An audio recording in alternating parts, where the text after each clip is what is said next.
Hey guys, it's Cyrudin, and today we're doing a vintage review of the Nerf Max Force 2112 Laserfang. So we're not actually sure when the Laserfang was released because it doesn't actually say on the blaster, but we can guess that it's probably sometime around 1997. So the Laserfang would have come with some sort of wing on the side, but since ours was second hand, it actually didn't come with that. But the Laserfang is supposed to represent some sort of bat creature. So, because it's a Max Force blaster, all of them are kind of based on some sort of animal. So a couple interesting things about the Laserfang are that since it's called Laserfang, it actually has a laser sight inside. You probably can't see it because it's pretty light out here, but there is a light inside, which is kind of like the Night Finder's laser sight because you can adjust it, and it also lights up the eyes on the front here.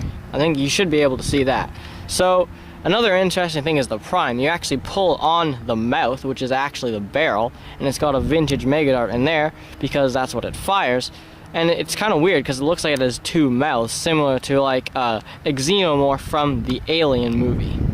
So to power the light, you need two AA batteries which go in the handle. But an interesting thing that's pretty nice is that if your light bulb in there burns out, it's actually an incandescent light, so it can.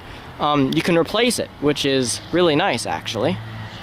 So you might be wondering why this blaster doesn't really have too much capacity. I mean, it can only store one dart in the barrel. That's because the wings, which we don't have, would have stored extra darts. But since we don't have them, we can't really store extra darts on them. So that's it for our overview of the blaster. Now we're going to move on to the range test. Hey guys, it's Tarp, and today we're here at the range to range test the vintage Nerf Laserfang. So first we're going to start out with its stock vintage Mega Darts. I actually used these vintage Mega Darts that were slightly different, but they're pretty similar, so the performance should still be almost the same. Okay, starting off with flat shots, let's go.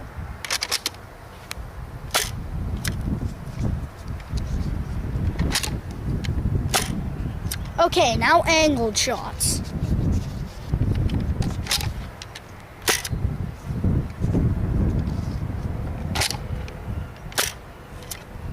Okay, that's it for shooting the darts. Now let's check the ranges. Okay, so our first shot here is at about 18 feet. Next shot at about 22 feet. Then one at about 25 feet. And then way up here, our last shot is at about 37 feet. Okay, now we're gonna shoot it with modern Mega Darts because it seems to work okay with those. We've done some testing with the Laserfang and found out that, unlike some other vintage blasters, doesn't shoot very well at all with modern Mega Darts. Probably the most you're going to get is 20 feet, if that. So now we're just going to go on to the conclusion. So the Laserfang can shoot its vintage Megas pretty far, as you can see in the range test. I mean, the ranges weren't really that great because they're vintage Mega Darts, but they were pretty good for them being vintage Mega Darts.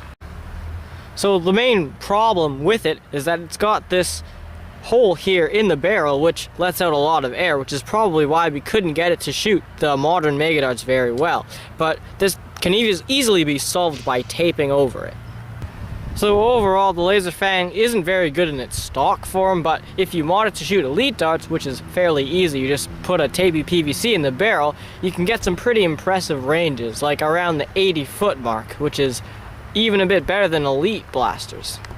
The Laserfang is kind of a strange blaster just because of the way that it primes, and also the fact that it's got two mouths. Like, I'm not really sure why it has two mouths, but it's a cool looking blaster, especially because the eyes light up.